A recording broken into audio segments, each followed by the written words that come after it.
When Pitta is high, the first instinct might be to do a strong and sweaty vinyasa flow or go for a run. But that can actually make the problem worse because intensity feeds Pitta. Instead, Ayurveda recommends cooling practices. Swap your Surya Namaskar, the salute to the sun, for Chandra Namaskar, the salute to the moon. Take your time and pause after each round to let the body settle before you continue. Postures like wide-legged forward bend, seated forward bends, twists, gentle back bends, they are cooling and grounding. Even simple cat and cow with a breath is fantastic. And there's the power of pranayama. Two easy ones for Pitta are Shitali pranayama, the cooling breath, breathing in through a rolled tongue, like so. Swallow and breathe out through your nose. In through the rolled tongue. Swallow and out through the nose.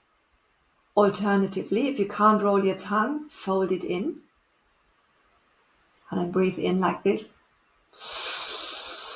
So the cool air goes on either side of the tongue, same swallow, and exhale through the nose. It really cools the brain, and it is also an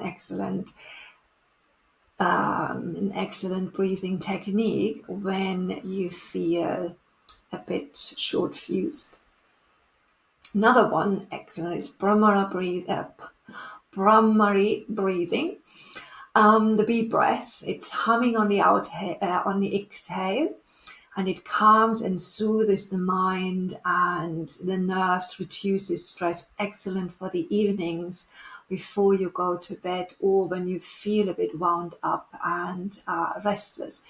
So it's super easy as well. We can do it together. You take a fuller breath in and then hum with the out breath.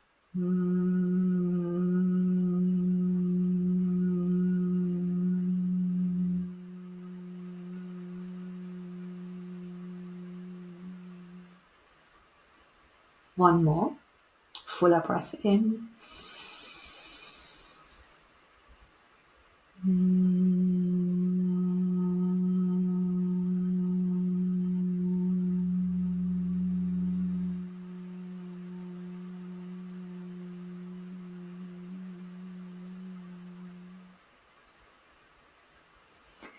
If you just practice with me, and we have done only 5 breaths, you will notice that this works instantaneously. Maybe if you can feel it also in my voice, or hear it in my voice, or not feel it, you hear it in my voice.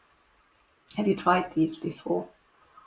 And if not, it's really worthwhile integrating them into your daily practice or whenever you feel you need them to help you reduce the heat and the aggravation.